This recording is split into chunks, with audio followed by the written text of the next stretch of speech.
welcome to the show. And before we get started, I just got a couple of things I want to mention. Tomorrow, 10 o'clock Central Time. Yes, the Ustream Dick's Insider Show broadcast. Yes, Dick's Insider Show is going to go live on Ustream 10 a.m. tomorrow morning. Obviously, a.m. morning. Yeah, right. Okay. But anyway, I'm very excited for them. Should be a lot of fun. And they have welcomed me on the show, so I get to be there for their first live broadcast on Ustream. Check it out. If you're just before you sit down to lunch on the East Coast, and on the West Coast, if you're just waking up, you will want to check this out. Should be a lot of fun. Unpredictable as always, but we will be talking about many things, and I hope you tune in for that. Plus, I will also be on the Dick's Insider Show in a week and a half as we cuss and discuss the post-Oscars show and talk about our predictions, how far we're off or on or whatnot. And hopefully I'm not too far off as I was with the U Reviewers Awards, because I don't want to be wearing that cone of shame for the rest of my life. Now, speaking of Oscars, one of the two movies, first of the two movies I should say that we're covering today, both featured as Best Picture. First one is Moneyball, starring Brad Pitt, Jonah Hill, Philip Seymour Hoffman, the list goes on and on. Okay, great people behind this. Anyway, Brad Pitt plays Billy Beane. He's the coach of the Oakland Athletics, a baseball team that's down and out, not doing very well. Well, he wants to shake it up and does drafting for the upcoming season in a different way, a non-traditional way, by number crunching with the help of Peter Brand, played by Jonah Hill.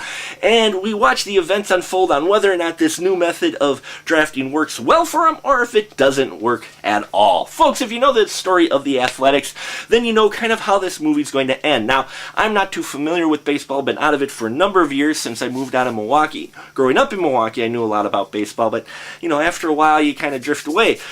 But what you don't have to know is baseball to enjoy Moneyball. These got characters that you enjoy, all solid performances. I mean, when you got Brad Pitt, Philip Seymour Hoffman, Jonah Hill showing his acting tops, going toe-to-toe with Brad Pitt, and doing something other than crap-ass comedy films. Thank you, Jonah Hill. Thank you for showing us just what you can do besides those really crummy comedies that you have done, you know, like, well, we won't go into those, but in any case, Moneyball has a great solid cast that do performances very well. You love their characters. You fall, vested in their characters. You want to see these people succeed, though you have this feeling they may not.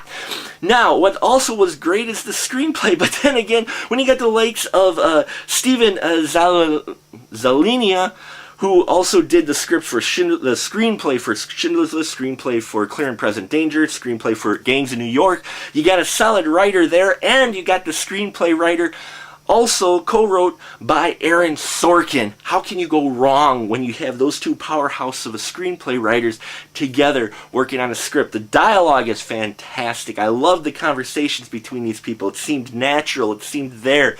Okay, all performances were fantastic, and the direction was great. This guy, Bennett Miller, hasn't directed really too much, but what he does direct, the shots he gets of sports events are fun to shoot anyway, because they're can be very dramatic, and he handles this material very well. 5 stubs for Moneyball, folks. Definitely worth a rental. Don't care if you're not into baseball. If you're just into a good movie, this is one for you. Now, speaking of another movie that's on the Oscar block, it would be A Midnight in Paris, and that stars Owen Wilson, Rachel McAdams, Marion Cotillard. I know I messed up that name, I apologize. And then you've got also Kathy Bates, Adrian Brody, written and directed by Woody Allen, and it tells the story of a man who's in a relationship, and he's in Paris with her as parents brought him along and are discussing wedding plans. And you can tell in this relationship he's just not quite so happy. He doesn't like the fact of how many people have lost their romanticism, and he's kind of this romantic lost in a cynical world, so to speak. Okay.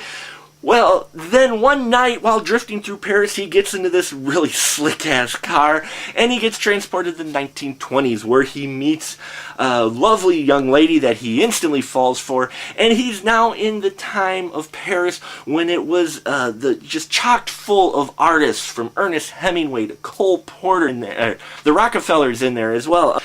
This was a fun fun movie, a beautiful movie. I loved the fact they had all these artists in there, and they featured in the performances very well. Adrian Brody, I believe, plays Salvador Dali. It was hilarious. I loved him in it. Kathy Bates playing Ernest Hemingway's editor. She was freaking fantastic. And the guy playing Ernest Hemingway, I believe that's Corey Stoll. He was, I loved his Ernest Hemingway. You could see him. They're like, wow, that's a young Ernest Hemingway, you know. Now, you do kind of have to catch all the references. You do have to kind of know a little bit about art, a little bit about music and that. So you have to have a little bit to catch all the references, but that doesn't take away from the movie even if you don't catch all the references, okay? It's still a fun script, a beautiful script.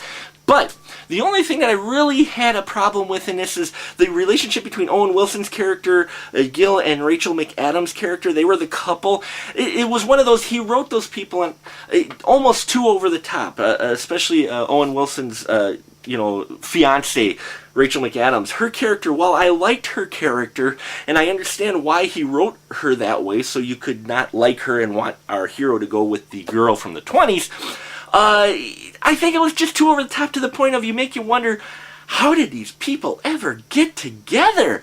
You know, I mean, you watch some of these romantic comedies that, and I know they put the conflict in there, or maybe, the different contrasting personalities. They do that for that conflict in that, but sometimes they go so over the top to where you sit there and go, I know these things sometimes happen to people in real life, but seeing the personalities of two people, how the hell did these people ever get together and decide to get married, okay? I mean, that's the only part that I thought was a little bit weak in the script. But overall, Midnight in Paris still is a lot of fun.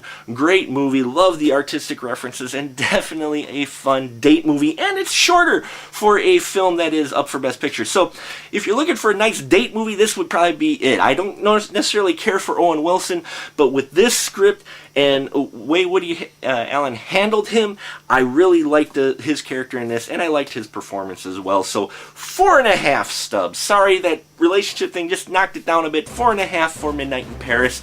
Still worthy of a watch, and hopefully worthy of an Oscar or two. And that'll about do it for us here at Final Cut. Until next time, folks, keep that ticket stub.